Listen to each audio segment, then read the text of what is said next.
दर्शकबिन नमस्कार। शिखर संवादको यो अर्को नयाँ श्रृङ्खलामा यहाँलाई हार्दिक स्वागत छ। म सुदीप अधिकारी। दर्शक महानुभाव, पछिल्लो समय सहकारीहरू टाट पल्टिँदै गएको र सहकारी क्षेत्रमा लागेकाहरूका कारण सहकारीहरू बिग्रदै गए भनेर विभिन्न टीका टिप्पणीहरू हुने गरेको छ। सहकारीका सञ्चालकदेखि व्यवस्थापकसम्मको रजगजले गर्दा सहकारीहरू टाट पल्टिए भनेर टिप्पणी पनि हुने गरेको छ। यसै गरेर बचतकर्ताहरू यति बेला सहकारीका पीडित बन्न पुगेका छन् र आन्दोलित अवस्थामा पनि छन्। कतिपय ठाउँहरूमा त उनीहरूले भन्ने गरेका छन् र उनीहरू चिन्तामा पनि छन्। सहकारीमा लिएको ऋण, सहकारीबाट लिएको ऋण तिर्न नसकेर उनीहरू चिन्तामा परेका होइनन्, आफ्नो बचत फिर्ता नपाएका कारण उनीहरू चिन्तामा परेका छन्। के साँच्चै नै सहकारीहरू समस्याग्रस्त बनेका हुन् त? आजको शिखर संवादमा हामी यही विषयमा बहस गर्नेछौँ, संवाद गर्नेछौँ, छलफल गर्नेछौँ र यही विषयमा संवाद गर्नका लागि यति बेला मसँग अतिथिका रूपमा हुनुहुन्छ कोशी प्रदेश बचत तथा ऋण सहकारी सङ्घका अध्यक्ष, त्यसै गरेर नेपाल बचत तथा ऋण केन्द्रीय सहकारी सङ्घका सञ्चालक समिति सदस्य घनश्याम अधिकारी। आउनुहोस्, आजका मेरा अतिथिलाई म कार्यक्रममा स्वागत गर्न चाहन्छु। घनश्यामजी नमस्कार। हजुर, धन्यवाद छ। आरामै हुनुहुन्छ? ठिकै छ। कार्यक्रमको पृष्ठभूमिमा मैले थोरै तपाईँहरूलाई पनि पर्ने गरी भने कि जस्तो पनि लाग्दैछ हैन? हजुर। सहकारीमा आबद्ध केही अमुक व्यक्तिहरूका कारणले गर्दा सहकारीहरू टाट पल्टिँदै गए, सहकारी क्षेत्र चाहिँ तहस नहस बन्दै गयो भनेर मैले यसो भन्दै गर्दा नि यसमा तपाईँको टिप्पणी चाहिँ के छ? यहीँबाट कुराकानी। एकदमै धन्यवाद छ सर। मुख्यतः अहिलेको जल्दो बल्दो विषय हो। नेपालको विद्यमान संविधानका अन्तर्वस्तुभित्र नेपालका तीनवटा पिल्लरहरू मध्येको एउटा महत्त्वपूर्ण पिल्लरको रूपमा सहकारी क्षेत्र इन्डिकेट गरेको छ। त यति धेरै महत्त्वको क्षेत्रमा पछिल्लो समयमा यसलाई धेरै मान्छेले अन्तर्राष्ट्रिय परिस्थितिको कारण पनि भन्न, विश्व बजारमा परेको प्रभावको कारण पनि भन्न सक्ने स्थिति हुनसक्छ, अथवा कोभिडको अन्य विषयको महामारीले पनि भन्न सक्ने स्थिति हुन्छ। हाम्रो बुझाइ के छ त भन्दा सहकारी संस्था अन्य कसैलाई कारण देखाएर अप्ठ्यारोमा पर्ने होइन। सिद्धान्त त यो त्यस्तो खालको संरचना पनि होइन। यसका मूल्य मान्यताहरू त्यस्ता पनि होइनन्। र यति धेरै महत्त्व पाएको क्षेत्रमा 30,000 भन्दा बढी संस्थाहरू नेपालमा छन् अहिले। त्यसमध्ये कम्तीमा 1% बिलो, 1% भन्दा मुनि हाम्रो स्टडीले, हाम्रो तथ्याङ्कले, त्यो राज्यसँग पनि त्यही डाटा छ, त्यति संस्थाहरूमा केही समस्याहरू आयो। यो समस्या एउटा आलु कुहियो भने नि बोरामा सबै आलु कुहाउँछ भन्ने एउटा भनाइ नै छ नि त। एकदमै हामी त्यो विषयबाट सुरु गर्न खोजिरहेका छौँ। बाँकी रहेका सबै संस्थाहरू आलोचनाको शिकार हुने स्थिति छ। राम्रा गर्नेहरूका लागि पनि आलोचना हुन सुरु गरेको छ। त्यसो भएको हुनाले अहिले समस्यारहित क्षेत्रको रूपमा सहकारीलाई हामी पुनः नयाँ सिराबाट अगाडि बढाउने पक्षमा छौँ। यसका लागि अब दोष कमजोरी अब अभियानमा लागेका मान्छे अथवा त्यसको नेतृत्वको विषय मात्रै होइन कि यसलाई हेर्ने दृष्टिकोणमा, यसलाई बाहिर व्यक्त गर्ने हाम्रा परम्पराहरूमा, यसलाई अनुगमन नियमन गर्ने राज्य प्रणालीमा, यसलाई संघीयता कार्यान्वयन पछिको सहकारी प्र्याक्टिसमा कैयन उतार चढावहरू हाम्रो बिचमा छ। एकैचोटि आइलाग्यो यो अहिले। यो चाहिँ संघीयता सहकारीले चिन्दैन थियो, एकैचोटि यो चिन्न पर्ने बाध्यतामा पुग्यो। यसलाई अब घरै पछि राज्य बने, सरकारहरू बने, ती सबै सरकारसँग यसले चाहिँ मिडिएसनमा बस्नुपर्ने स्थिति बन्यो, कोअपरेसन गर्नुपर्ने, समन्वय गर्नुपर्ने स्थिति बन्यो भने बिचमा वित्तीय बजार एकदमै स्वस्थ र पर्याप्त भएको बेला अलिअलि केही सञ्चालकहरूले अघि सरले राख्नुभयो, केही सञ्चालकहरूको तर्फबाट केही साना मसिना त्रुटिहरू पनि भएका छन्। यति भन्दै गर्दा तपाईँहरू यसरी उम्किन पाउनुहुन्न नि घनश्यामजी। किनभने नि म तपाईँलाई भनिदिन्छु ल, सहकारीका सञ्चालक होइन कर्मचारीले सहकारीबाट पैसा सापट्टि ल्या हुन्छ। हजुर। त्यो पैसा कहिले तिर्ने, के गर्ने भन्ने विषयमा उहाँहरू त्यति गम्भीर भएको जस्तो लाग्दैन क्या। अनि अब हेर्नुहोस् है, सेफमा रहेको पैसा सञ्चालक मध्येका केही र व्यवस्थापक मिलेर चलाइदिने, अनि त्यो पैसा जुन सेफमा राखेको पैसा हुन्छ त्यो चलाइदिने, तर त्यही पैसा चाहिँ क्यासै छ है, त्यो भल्टमै छ है, त्यो सेफमै छ है भनेर त्यो भ्रम सिर्जना गरिदिने। अब त्यो पैसा कहिले तिर्ने भन्दा अर्को आर्थिक वर्षमा हिसाब मिलान गर्दा बल्ल तिरिदिने। यो त असाध्यै नै असाधारण विषय भयो। किनभने यो हाम्रो बुझाइमा हामीले शङ्का गर्ने ठाउँहरू त छन् तर हामी त्यो कुरामा विश्वस्त छैनौँ हुँदैनौँ। यहीँनिर मैले किन रोकेँ भने तपाईँलाई सहकारीको पैसा निकाल्ने एउटा कुनै काम गर्छु भनेर पैसा ल्याउने जग्गामा लगानी गरिदिने जग्गा बिक्री हुँदैन डुब्ने झापामै उदाहरण दिन्छु नि म तपाईँलाई केही सहकारीका त्यो अवस्था आएको हो क्या क्रिप्टो करेन्सीमा लगानी गर्ने होइन अनि सहकारी त चिलिम फर्काइरहेको अवस्था। सहकारी संस्था सञ्चालन सम्बन्धी मैले अघि अलिकति विषय कुरा कोट्याउन कोसिस गरेँ। केही अन्तर्राष्ट्रिय अभ्यासहरू छन् हाम्रो बिचमा। अब नेपालमा पनि केही मान्यताहरू अगाडि सारिएको छ, लेखा परीक्षणलाई व्यवस्थित गर्ने पनि केही मान्यताहरू अगाडि सारेका छन्। त्यसभित्र हाम्रा वित्तीय सूचाङ्कहरू इन्डिकेटरहरूको निगरानी गर्ने फलो गर्ने त्यसलाई हेर्ने त्यो सूचाङ्कभित्र आफ्ना मेजरमेन्टहरू मापन गर्ने त्यो कला पनि छ। अब यसमा थोरै केही मान्छेले अब यसभित्र त अब धेरै भेग विषयभित्र किन जान पर्यो र सहकारी संस्था कसको भन्ने नामबाट परिभाषित रूपमा बाहिर चर्चामा बजारमा आएको छ। कुनै अमुक मान्छेको कुनै एक व्यक्तिको अथवा फल्ना फल्ना परिवारको सबैका लागि सहकारी संस्था समुदायको हो। सहकारी संस्था समाजमा आधारित मान्छेहरूका बचतकर्ताहरूको संस्था हो। त्यो बचतकर्ताले पनि नबुझेको कुरा के हो भने फलनाको संस्थामा मैले पैसा राखेँ भन्छ। ऊ मालिक हो, जो बचतकर्ता ऊ त मालिक हो नि सहकारी। ऊ मालिक नभइकन त्यसो गर्न पाउँदैन उसले। त्यसकारण आज हामीले बजारमा सुनेका अनेकन नेगेटिभ विषयहरू छन्, नकारात्मक कुराहरू छन्। यसभित्र हामी क्लियर के हुनुपर्छ भन्दा सहकारी संस्था जसले कारोबार गरेको छ उसको हो, त्यो भित्रका नीति विधि र प्रविधिमा उही छिर्नु पर्दछ। निरन्तर रूपमा अघि भन्नुभयो जस्तो क्यास अथवा नगदको दुरुपयोग भएको छ, ढिकुटीमा अमुक ढङ्गले देखाइएको छ। हामीले त भनेका छौँ त्यसको निश्चित पल्स अथवा त्यसका चाहिँ मूल्य मान्यताभित्र डे टु डे बेलुकै त्यसको चाहिँ क्यास डिनोमिनेसन हुने स्थिति छ। त्यसको इन्सुरेन्स गरे हुन्छ ढिकुटीको पनि। कुनै कारणवश तलमाथि पर्न बित्तिकै त्यसले धेरै ठाउँमा क्षति गर्छ र त्यति मात्रै होइन पैसा चलाइदिन्छ त्यो व्यक्तिले। एउटा कर्मचारी होस् या सञ्चालक समितिको सदस्य होस् अनि एक वर्षसम्म चाहिँ निर्व्याजी पैसा चलाइदिन्छ। थोरै केही संस्थाहरूमा त्यो भयो होला। त्यो पनि अहिलेको हाम्रो कमजोरी अथवा अहिलेको सहकारी क्षेत्रमा करेक्सन गर्नुपर्ने विषय हो। यो बिल्कुल हुँदै नभएको होइन। मैले अघि भने समुदायमा आधारित समुदायको निगरानी समुदायको भरोसाभित्र थियो भने त एउटा विषय थियो। तर व्यक्ति केन्द्रित भएर चलेको र हामी पनि त्यसैमा कुद्दै ब्याज कसले धेर दिन्छ भन्दै त्यतै कुद्ने र त्यसका आवश्यक अब नीति विधिमा नछिर्ने, त्यसका ऐन नियममा नछिर्ने, त्यसको विनियमहरू अध्ययन नगर्ने, त्यसको कार्यालय सञ्चालन प्रक्रिया अध्ययन नगर्ने हो भने त यसमा त फसिन्छ। त्यसो भएको हुनाले हामी एज अ सङ्घहरूका लिडरहरूले भन्ने विषय चाहिँ के हो त भन्दा सहकारी संस्था आफैमा अप्ठ्यारो पर्ने विषय नै होइन।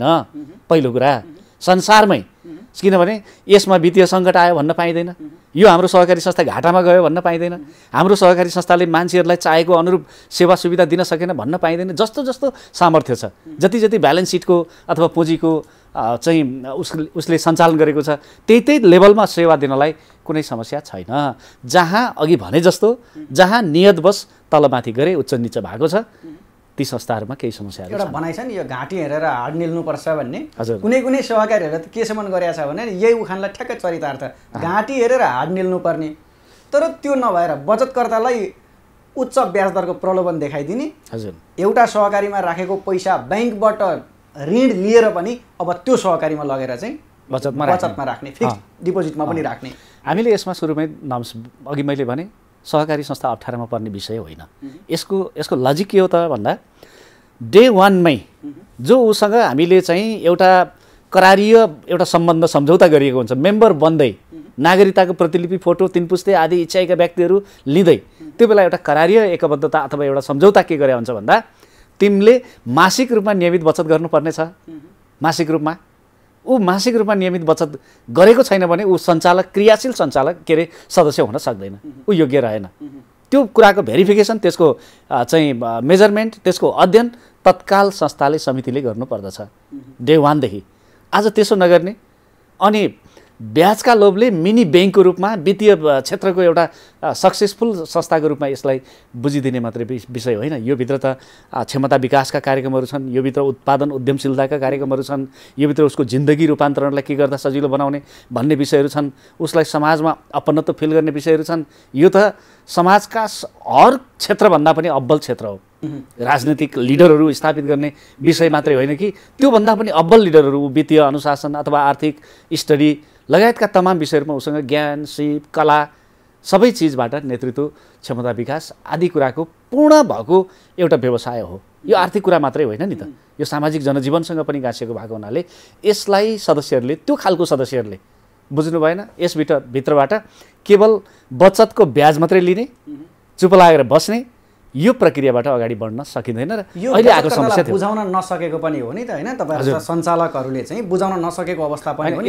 यसमा दुईटा विषय छ। एउटा चाहिँ सहकारी संस्थाहरूले नै पनि त्यो ट्र्याकलाई मेम्बरको बीचमा बुझाउन कम्प्रोमाइज अथवा कन्जुसियाइ गरेकै हो। ठुलो ठुलो बचत आयो, करोडौँ बचत आयो भने वाउ एकदम धेरै आयो भने त्यस्तो होइन नि। आज त अहिले डिमार्केसन सुरु भएको छ। अहिले समाजमा सहकारी संस्थाहरूको वर्गीकरण राज्यले पनि गर्न सक्ने विषय होइन। म लिडरले, केन्द्रको नेताले पनि तिम्रो राम्रो तिम्रो नराम्रो भन्न सक्ने होइन। म राम्राको पनि नेता हो, नराम्रोको पनि नेता हो, यसमा कुनै दुविधा रहेन। दुवै लिनुपर्छ। ती जम्मै नराम्रालाई राम्रो बनाउने दायित्व हामीसँग छ। हामी त्यही काममा, कर्ममा बिहानदेखि बेलुकासम्म शक्ति सामर्थ्यले भ्याएसम्म लागेकै स्थिति छ। तर कुरा के हो त भन्दा संस्थाहरूलाई चाहिँ समाजले चाहिँ डिमार्केसन गर्दैछ। यो हाम्रो बसभन्दा बाहिरको विषय हो र यो चिज कतिपय सन्दर्भमा उचित पनि भनेर बाहिर विभिन्न सेक्टरमा यसको विश्लेषण गर्न सुरु गरिएको छ। त्यो नराम्रो छ, त्यसमा राख्नु हुँदैन। यी सबैको जड भनेको नि जति पनि सहकारी संस्थाहरू छन् प्राय गरेर अधिकांश हैन, अब सबैलाई त नमुछौँ यसमा, फेरि अन्यथा हुन जान्छ। सबैलाई नमुछौँ तर अधिकांश सहकारीको प्रस्तावना अनुसार सञ्चालनमा आएका छन्। तपाईँलाई त्यो लाग्छ? मैले अघि सुरुमै भने यसको सञ्चालन प्रक्रियामा डे 1 बाटै त्रुटि भयो। कतिपय हाम्रा ती सूचाङ्कहरूको बारेमा छलफल गरौँ, हाम्रा कतिपय विषयवस्तुहरूमा अध्ययन गरौँ, त्यो कुरामा पनि चलेकै छ होइन। यसभित्र त निरन्तर सिकाइ, निरन्तर तालिम, शिक्षा, सूचना भन्ने त सहकारीको 7 सिद्धान्तभित्र भएको अन्तर्राष्ट्रिय कुरा हो। 5औं नम्बरमा पर्छ। त्यो चिजमा संस्थाहरूको हेलचेक रहेछ। सञ्चालकहरूले अलिकति ओरिएन्टेड हुने, कार्य सञ्चालन प्रक्रियामा व्यावसायिक योजना बनाएर गर्ने, रणनीतिक योजना बनाएर गर्ने। तपाईँले त्यसो भन्दा गर्दा नि सञ्चालक समितिमा को बस्छ भने बाबुले सहकारी सुरु गर्ने भए आमालाई राख्ने हो कि ससुरालीपट्टिकोलाई राख्ने हो कि सालोलाई राख्ने होइन, यसरी एउटा कसैले ल्याएर सञ्चालक समिति भर्नलाई मात्रै फिल इन द ब्ल्याङ्क्स। यो कारण यस्ता खालका कारकले पनि सहकारीमा समस्या देखिएको भन्छ। सबै कुरा विद्यमान कानुनमा छ। अब कानुन आफै त कार्यान्वयनमा आउने होइन, त्यो त व्यवहारमा प्रयोग गर्नु पर्यो नि संस्थाहरूले होइन। अघि भन्नुभयो नकमाउने क्षेत्रमा, जग्गामा, घरमा अथवा अरू गैर वित्तीय क्षेत्रमा कति लगानी गर्ने, अनुत्पादक क्षेत्रमा लगानी गरिरहेछ, कति लगानी गर्ने पैसा ल्याएर भन्ने चिजमा, जबकि बचतकर्ताको बचत सङ्कलन गरेर, त्यो भयङ्कर ठुलो अपराध हो। बचतकर्ताको बचत सङ्कलन गरेर म यहाँको टेलिभिजन मार्फत भन्न चाहन्छु, आम सदस्यज्यूहरूलाई पनि भन्न चाहन्छु, उहाँहरूले पनि करेक्सन हुनुपर्दछ। बचतकर्ताहरूको बचत प्राप्त गरेर त्यो चिजलाई गैर वित्तीय क्षेत्रमा सीमा नागेर गर्न मिल्दैन, नम्बर 1। नम्बर 2, एका घर परिवारका नातेदारहरूका बिचमा भान्जा भान्जी, सानीमा ठुलेमा, बाबु आमा, श्रीमान श्रीमती सबै मिलेर एउटा अध्यक्ष छ, अर्को काउन्टरमा छ, यसो गर्न कानुनले दिँदैन। त्यसकारण कानुन सरकारले सकेन, उसँग जनशक्ति रहेन, उसँग आवश्यक मेन पावर रहेन। हिजो जस्तो चाहिँ तलै डोर टु डोर कार्यालयमा आएर अनुगमन गर्न सकेन। त सकेन भन्दैमा हामीले जे पाए त्यही गर्न मिल्छ। त्यसैको फाइदा त उठाइराखेका छन् नि अहिले। मैले त्यही विषय जोड्न खोजेको। थोरै केहीमा फेरि हामी निरन्तर हाम्रा केही स्कुलिङमा लाग्ने संस्थाहरूमा यो समस्या छैन। हामी संस्थाहरूलाई स्तरीकरण कार्यक्रम मार्फत व्यावसायिक बनाउन चाहन्छौँ, स्थिरीकरण कार्यक्रम मार्फत संस्थालाई दिगो बनाउन चाहन्छौँ होइन। संस्थालाई रणनीतिक बिजनेस प्लान मार्फत उनलाई दिगो बनाउन चाहन्छौँ। अनेक प्रोग्रामहरू त हाम्रो बिचमा छ त। तर त्यसो नगर्ने केही संस्थाहरूमा समस्याहरू छ र अहिले उहाँहरू यसबाट कसरी बच्ने होला, यो कुन दिनमा सहकारी संस्थामा पसिएछ भनेर कतिपय साथीहरू पछुताउँदै गरेको पनि हामी भेट्छौँ। अब यत्र धेरै विविध समस्याहरू छन् सहकारीभित्र। मैले अघि कार्यक्रमको पृष्ठभूमिमा पनि भनिसकेको छु। हजुर, सहकारीका बचतकर्ताहरू यति बेला चाहिँ त्यो शब्द परिवर्तन भएर सहकारी पीडित भन्ने आइसकेको छ कि उहाँहरूको परिचय परिवर्तन भइसक्यो।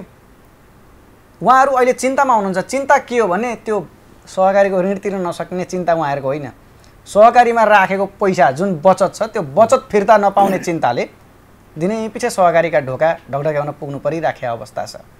यो त एउटा समस्या धेरैतिर भइरहेको समस्या हो। यो झापामा मात्रै होइन, कोशी प्रदेशमा मात्रै होइन, सातै प्रदेशमा यही भइराखेको अवस्था होला।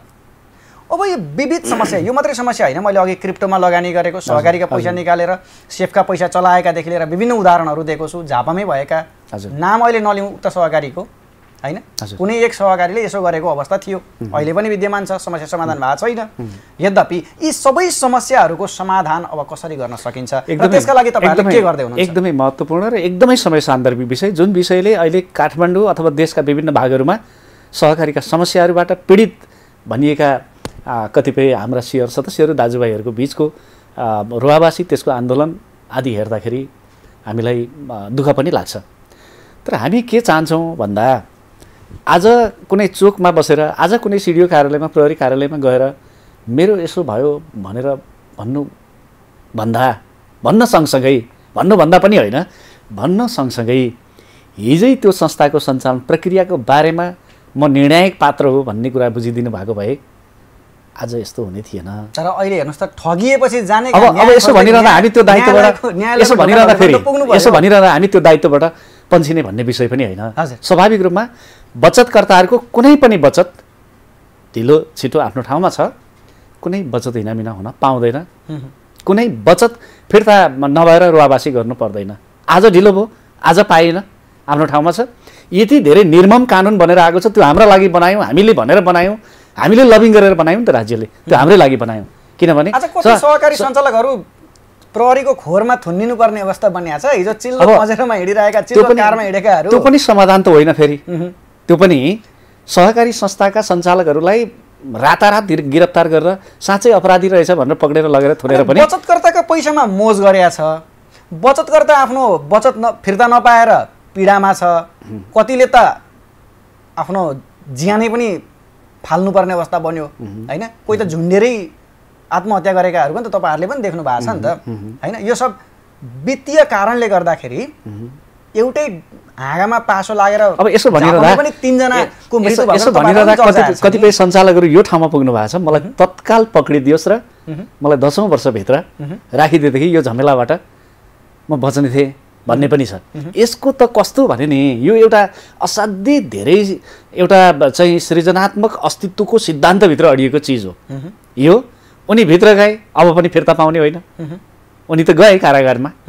अहिले पनि समस्या छ त यतै वरिपरि पनि।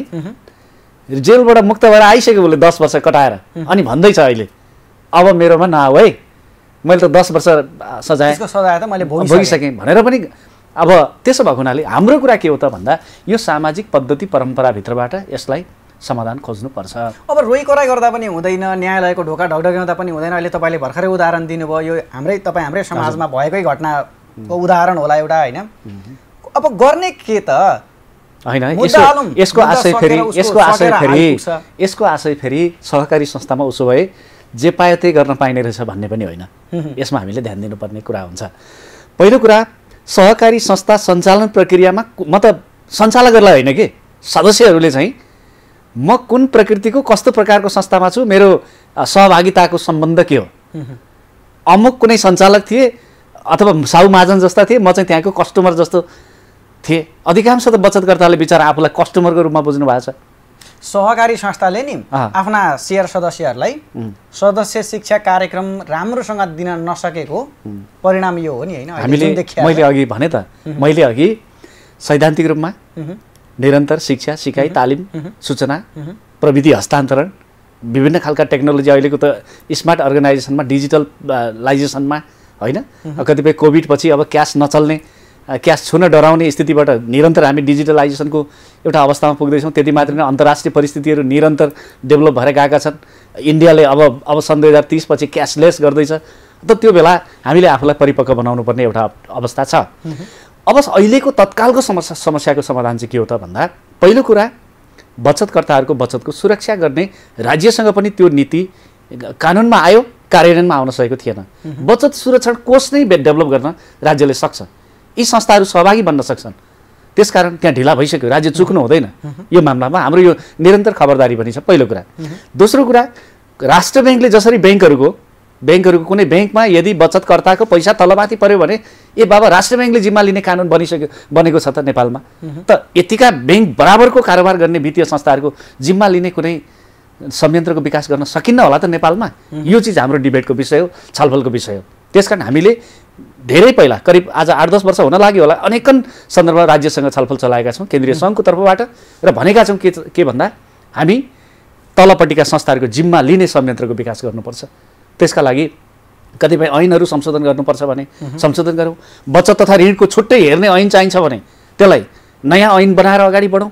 तर यसरी संस्थाहरूलाई जहाँ पायो त्यहीँ जे पायो गर्नका लागि छोड दिनु हुँदैन भन्ने कुरा हामी होइन यो खोल्न दिँदैखेरि नि यो सञ्चालनको अनुमति दिँदै गर्दा हजुर यहीँनिर त्रुटि भएको जस्तो लाग्दैन च्याउ होइन, पनि उम्रेका छन् त्यसलाई अहिले विगतमा यो त कस्तो हुन्छ भन्दाखेरि सरकार राजनीतिक सरकार हुन्छ पोलिटिकल पार्टीहरूको सरकार हुन्छ कसको बहुमत आउँछ त्यहाँ कस्ता मन्त्री पर्छन् कुन सुरमा के निर्णय गर्छन् हामीले सुनेका छौँ नि कुनै बेला गाउँ गाउँमा सहकारी घर घरमा भकारी होइन कुनै बेला गाउँ गाउँमा सहकारी घर घरमा रोजगारी आज छ त्यो नारा छैन सहकारी देख्दा मान्छे तर्सेर भाग्नुपर्ने अवस्था छ यो बेला किनभने त्यो सरकारले त्यस्तो खालको नीति कार्यक्रम ल्याइदियो हामी त्यतै अब कानुन बनेपछि त लाग्नु परिगयो नि त मान्छेले पनि के गरौँ त चोकै पछि सहकारी सरकारको नारा थियो नीति थियो कार्यक्रम थियो गरे यसमा केही भन्नुपर्ने दोष लाउनुपर्ने ठाउँ छैन तर गरेर मात्रै जन्माएर मात्रै हुँदैन नि त राज्यले तिनलाई त निगरानी गर्ने तिनलाई हेरचाह पुर्याउने तिनका समस्याहरूको बारेमा बुझ्ने आज सहकारी बचतकर्ता मात्रै पीडित होइन सहकारी संस्थाहरू पनि पीडित छन् ट्याक्समा पीडित छन् होइन डबल इन्डिकेटरमा चाहिँ ट्याक्स तिर्नु परेको छ अनेकौँ नामबाट यहाँ चाहिँ कोष विभाजन गर्नु परेको छ ट्याक्स कट्टा गरेर अनि त्यो कोषबाट फेरि बाँडफाँड गर्दा फेरि ट्याक्स कट्टा गर्नु परेको छ एउटा पोलिसीबाट अगाडि बढ्दै गरेको भर्खरै हिजो अस्तिको बजेटबाट फेरि ट्याक्सहरू डबल भएका छन् यसमा कथा पीडाको कुरा गर्ने हो भने त सहकारी क्षेत्रमा पनि समस्या छ अथवा ती पनि पीडित हुन् सञ्चालकहरू पनि संस्थाहरू पनि त्यसो भएको हुनाले कतिपय अन्जानवश कतिपय संस्थाहरू दर्ता गरे भएका छन् र तिनलाई अनुदानका नाममा चाहिँ ठुलो पुँजी दुरुपयोग भएको छ म एउटा वित्तीय कारोबार गर्ने वित्तीय सहकारी संस्थाको सञ्चालक भएको नाताले बचत तथा ऋण यो आशामा यो भरोसामा राज्यबाट यति पैसा अनुदान आउला र मैले अगाडि बढ्छु भन्ने कुनै संस्था यो आशा र भरोसामा छैनन् नम्बर 1 त्यो जम्मै नितान्त सदस्यको पैसा हो पुँजी हो त्यो एकै पैसा पनि अनुदान छैन त्यो सेयर त्यसैको त्यो बचत तिनै मान्छेका हुन् त्यहीँबाट परिचालनबाट संस्थागत जगेडा कोष लगायतका संस्थागत पुँजीहरू डेभलप भएको छ आज समुदायमा असङ्ख्य राम्रा काम गर्ने संस्थाहरू थुप्रै छन् अनि तलमाथि थोरै सानातिनामा समस्या पर्ने बित्तिकै हामी सञ्चालकहरूले केही सहकारीहरू नाम चलेका केही सहकारीहरू अहिले अप्ठ्यारो अवस्थामा छन् कति त सञ्चालकै प्रहरीको खोरभित्र पसिरहेको अवस्था छ हजुर हजुर यो अवस्था चाहिँ कसरी सिर्जना भयो ठ्याक्कै भन्दिनुस् मैले सबैले बुझ्ने गरी मैले ठ्याक्कै भने नि अब राज्यको निगरानीमा त्यो दायरामा पहुँच पुर्याए या के भयो पुग्न सकेन राज्य पुग्न सकेन जे पाए त्यही गरेको छ मैले भनिरहेको छु नि कतिपयले के टिप्पणी गर्छन् थाहा छ हजुर केही सहकारीहरूलाई उनीहरूका कारणले गर्दा अरू राम्रो काम गर्ने सहकारीहरू पनि ओझेलमा परिरहेका छन् के टिप्पणी गर्छन् भने नि सहकारीका सञ्चालक डामेर छोडेका साँडे हुन् भन्छन् के हो मैले त्यही अघि भन्दै थिएँ अहिले केही संस्थाहरूले बेठिक गरेका कारणले राम्रा गर्नेहरूप्रतिको सामाजिक अपराध कर्म भयो किनभने राम्रा गर्नेहरूलाई चोट पुग्यो राम्ररी चल्दै गरेका संस्थाहरूमा आज बचत फिर्ताको लहर चल्यो कतिपय लिडरहरूलाई पनि त्यस्तो लाग्न थाल्यो अब राम्राको मात्रै कुरा गरौँ है नराम्राको कुरा नगरौँ भन्ने स्थितिमा पनि कतिपय लिडरहरू पनि पुग्नुभयो मैले भन्दै थिएँ नराम्रा संस्थाहरूलाई रेस्क्यु गर्ने नराम्रा संस्थाहरूको निगरानी गर्ने नराम्रा संस्थाहरूमा भएको विकृति विसङ्गतिलाई अन्त्य गर्ने त्यो पनि अभियानको काम हो लिडरको काम हो सङ्घहरूको काम हो त्यो काममा कोही पनि विचलित बन्नु हुँदैन यसमा हामी क्लियर छौँ र अहिले अब सहकारीप्रति जुन खालको धारणा बाहिर आएको छ कतिपय अब मिडियामा पनि एउटा समाचार चाहिँ दैनिक जसो यसको ल्याउन सहकारी क्षेत्रको चाहिँ जसरी पनि विषय बनाउन हुन्थ्यो भन्ने लाग्दैछ कि जस्तो लाग्छ मलाई होइन अब हुन त अहिलेसम्म मिडियाले त्यति धेरै नेगेटिभली साँच्चै खोजेको खेदै जाने भने त यो चिज त अब निकै धेरै अप्ठ्यारो ठाउँमा पुग्थ्यो अहिलेसम्म मिडियाकर्मीहरूले त्यो धर्म निर्वाह गरेका छ तर कतिपय ठाउँमा त्यही न्युज चाहिँ आज नल्याउँदा पनि हुने उहिले कहिले बन्द भए उहिले कहिले चाहिँ विघटनमा परे उहिले कहिले दर्ता भएर चलेन खाटामुनि अथवा बाकसमा दराजमा राखे कोशी प्रदेशमा हजुर तपाईँको जानकारीको लागि मैले भन्दै इटहरीमा बोर्ड छ कार्यालय छैन हजुर होइन कार्यालय छ बोर्ड छ भित्र खातापाता अपडेट छैन यस्ता सहकारीहरू पनि छन् यही हप्ता त्यहाँ अनुगमन भयो हजुर त्यहाँ अनुगमन हुँदाखेरि यसको चाहिँ अवस्था देखिएको छ यसको दर्ता कुन निकायमा भयो यसका 3टा छन् अहिले विधि एउटा राष्ट्रिय लेभलमा दर्ता हुने राष्ट्रको सिधै विभागले निगरानी गर्ने हेर्ने दोस्रो प्रादेशिक लेभलमा छ कोशी प्रदेशको रजिस्ट्रार कार्यालय त्यसको अन्डरमा त्यसले दर्ता गर्ने खारिजी गर्ने आदि अर्को ठुल्ठुलै संस्थाहरू पालिका स्ट्यान्डर्डमा पनि छन् हाम्रो कथा चाहिँ कहाँनिर अहिले समस्या भने यी 3टै संघीयता लागू भइसकेपछिका सहकारीका हेर्ने रजिस्ट्रार अथवा त्यो तालुक अड्डाहरूमा सबैतिर समानुपातिक ढङ्गले दक्ष जनशक्तिको व्यवस्थापन हुन सकेन पालिकाहरूमा सहकारीको विनियम संशोधन गर्न जाँदा पनि आज रणभुल्लमा परेर एकदम अप्ठ्यारोमा परेका पनि कतिपय उदाहरणहरू हाम्रो बिचमा छ। सबै पालिकालाई म भन्दिनँ, तर कतिपय ठाउँमा मनी ट्रान्सफर सुरु गर्न खोज्दैछ कुनै संस्थाले, अनुमति दिने कि नदिने महिनौँ दिन कन्फ्युजनमा परेको छ त्यो अड्डा, त्यो सरकारी अड्डा। त्यसकारण त्यहाँ विकृति हुनसक्छ, इटरीमा भएको हुनसक्छ, अर्को ठाउँमा भएको हुनसक्छ, अहिले झापामै कति ठाउँ भएको हुनसक्छ। यसको निगरानी राज्य पक्ष र अर्को कुरा चाहिँ के हो भने म यहाँ मार्फत भन्न चाहन्छु, राज्य पक्ष एक्लै कुदेर पनि यो समाधान हुँदैन। त्यसभित्र त्यसका सङ्घहरू छन्, त्यसका संरचनाहरू छन्, त्यसका पेसागत अर्गनाइजेसनहरू छन्, लेभलका छन् नि त, होइन? हामी मेन पावर केन्द्रको सञ्चालक कोशीभरिबाट हामी 1-2 जना मान्छे छौँ, सिङ्गो देशभरिको करिब 35 लाख मान्छेको नेतृत्व गरेको अर्गनाइजेसन हो। मैले अहिले काम गर्दै गरेको म सञ्चालक भएको केन्द्रीय सङ्घ होला, सबै ठाउँमा पुगेन होला, तर कुरा के हो त भन्दा यहाँ तलका संरचनाहरू पनि छन् नि त, प्रदेश सङ्घ छ, जिल्ला सङ्घ छ, जिल्लाका विभिन्न सङ्घहरू छन्। त्यसकारण राज्य एक्लै पनि कुदेर भएन। अब त्यही इटरी अथवा तिनै अघि भनिएका जस्ता समस्याहरूको सम्बोधन यदि सामूहिक ढङ्गले हामीले सुरु गर्ने हो भने त्योभित्र कहीँ फल्ट छ, कहीँ त्रुटि भयो, कहीँ समस्या भयो, त्यसका बारेमा समाधान खोज्न सकिन्छ। तर यसैलाई घोचै राम्रा गर्नेहरूको गरिमामा आँच पुग्ने गरी चाहिँ अहिलेको मोमेन्ट बढ्नु हुँदैन भन्ने हाम्रो आग्रह हो। अन्त्यमा के भन्न चाहनुहुन्छ? मुख्यतः अहिले बचतकर्ताहरूलाई एकदमै बचतकर्ताहरूलाई म यहाँ मार्फत आग्रह गर्न चाहन्छु, अहिले आत्तिहाल्नुपर्ने परिस्थिति नम्बर 1 छैन। फेरि सोधिहालेँ मैले, अन्त्यमा भने तर फेरि सोधेँ, सहकारीहरू टाट पल्टिएका हुन् कि होइनन् यो चाहिँ भन्दिनँ। टाट पल्टिएकै सहकारीहरू होइन, सञ्चालन पद्धति प्रक्रियामा छेटफुट मैले अघि भने 32-33 संस्थाहरूमध्ये 1000 संस्थाहरूमध्ये 100 पनि पुगेको छैन सङ्ख्यामा गर्दाखेरि, अरू बाँकी सबै संस्थाहरू सिस्टममा छन्। यतिकै कुरामा दुनियाँ क्षेत्रमा अप्ठ्यारो परेको छ, निर्माणको क्षेत्रमा आधी अप्ठ्यारो परेको छ, अरू क्षेत्रहरूमा व्यावसायिक क्षेत्रहरूमा आधाभन्दा ज्यादा समस्या परेको छ। सहकारीको न्यून 1% भन्दा मुनि, किन भन्दा यो भित्र आत्मविश्वास छ, यो भित्र भरोसा छ। त्यो समस्या पनि मैले भने।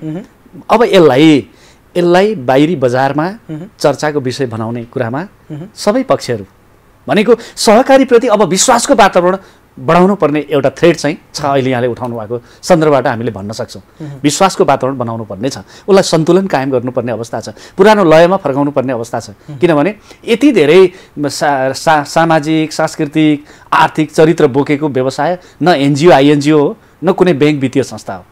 मान्छेको जिन्दगीसँग अध्ययन गर्ने, उसका सुख दुःखको साथी बन्ने यो संरचना त धेरै वैज्ञानिक संरचना हो।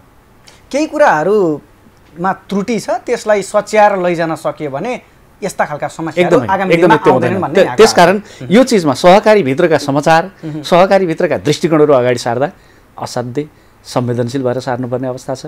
किनभने यसले आम अभियानमा मैले भने 65-70 लाख मान्छे छ देशभरि, हाराहारी 3 करोड बिलो पपुलेसनभित्र आज, अनि यत्रो अर्गनाइजेसनभित्र यसलाई अहिले अलि त कसले सञ्चालन गरेको छ, कस्तो मनोविज्ञानका मान्छेले सञ्चालन गरेको छ, यी हो ठोक्ने हान्ने भनेर पनि समाजमा डिमार्केसन सुरु भएको छ। म त्यतापट्टि जान पटक्कै मन लाग्दैन, किनभने यसले न त जातिगत न त भाषागत समग्रमा भन्नुपर्दा समग्रमा न कुनै विचार कैफियत भेटिया छ, त्यो कैफियत भेटेको त्यसलाई हामी पनि ट्रिटमेन्ट गर्छौँ। ट्रिटमेन्ट गरेर तपाईहरुले हामी पनि गर्छौँ। राज्य पक्षसँग पनि हामीले कोअर्डिनेट गरेकै छौँ। ऐन कानुनहरुमा कहाँ भएका समस्याहरू त्यो बारेमा भनेका छौँ। अहिले सहकारी संस्थाहरू मारमा छन् नि, के अरे कर्जाको किस्ता र ब्याज पनि त उठेको छैन नि, त्यो चिजलाई पनि त निगरानी गर्नुपर्ने, उठाइदिनुपर्ने, त्यसका बारेमा पनि त खोज्नुपर्ने स्थिति छ नि। यो त कस्तो भने बचत प्राप्त भयो, कर्जा लगानी भयो, एउटा अस्तित्वको सिद्धान्तमा थियो, दुईटै पक्षको एउटा चाहिँ संरचनामा अडिएको थियो। कहीँ एक पक्ष ल्याकिङ हुने बित्तिकै त यो स्वतः समस्या हुन्छ। त्यसकारण अब म फेरि पनि आग्रह गर्ने कुरा चाहिँ के हो भने कसैलाई दोष लाएर मेरो कर्जा उठेन अनि बचत फिर्ता गर्न पाइन पनि भन्न मिल्दैन। प्लिज म संस्थाहरूलाई भन्न चाहन्छु, किनभने त्यो हेक्का राखेर हिजो अस्तिदेखि नै वित्तीय नर्म्सभित्र आफ्ना इन्डिकेटरभित्र मेरो यति पैसा ऋण लगानी हुँदा यति चाहिँ बचत फिर्ता गर्न सक्छु, यति बचत चाहिँ मेरो तत्काल आउन सक्ने फिर्ताको बाटोबाट आउँदैछ, यति बचतहरू मेरो दीर्घकालसम्म मेम्बरको सुरक्षित भएर बस्छ भन्ने कुराको इन्टरनल स्टडी त्यो संस्थाले गर्नु पर्थ्यो नि त। त्यसकारण आज म सबै संस्थाका साथीहरूलाई भन्न चाहन्छु अथाह सम्भावना छ यसका बारेमा। कसरी चलाउने पद्धति के हो, यसको चाहिँ प्रविधि के हो, यो सञ्चालन प्रक्रियाको तौर तरिका के हो, बिजनेस प्लान के हो, यो बारेमा कैयन सम्भावना छ त। कुनै संस्थालाई चासो छैन, त्यो सिक्नुपर्छ, पढ्नुपर्छ अथवा त्यसका बारेमा आवश्यक अध्ययन गर्नुपर्छ भन्ने समग्रमा यो अध्ययनको कमीका कारण एकदमै यस्तो त्यो भित्रको बुझाइ र उनीहरूको भित्रको नियत हो थोरै संस्थाहरूको। यहाँको व्यस्त समय उपलब्ध गराइदिनु भयो। समय र संवादका लागि आभार व्यक्त गर्छु। एकदमै धन्यवाद। आदरणीय दर्शक महानुभाव, आजको कार्यक्रममा हामीले सहकारी क्षेत्रमा देखिएका समस्या, यसभित्र रहेका व्यतिथि र यसको समाधानका उपायका विषयमा केन्द्रित रहेर संवाद गर्यौं। नेपाल बचत तथा ऋण केन्द्रीय सहकारी सङ्घका सञ्चालक समिति सदस्य, त्यसै गरेर कोशी प्रदेश बचत तथा ऋण सहकारी सङ्घका अध्यक्ष घनश्याम अधिकारीसँग। हवस् त, आजका लागि कार्यक्रमको निर्धारित समय सकिसकेको छ। अर्को श्रृङ्खलामा तपाईँ हाम्रो पुनः भेटघाट हुनेछ फरक विषयवस्तु र फरक अतिथिका साथमा।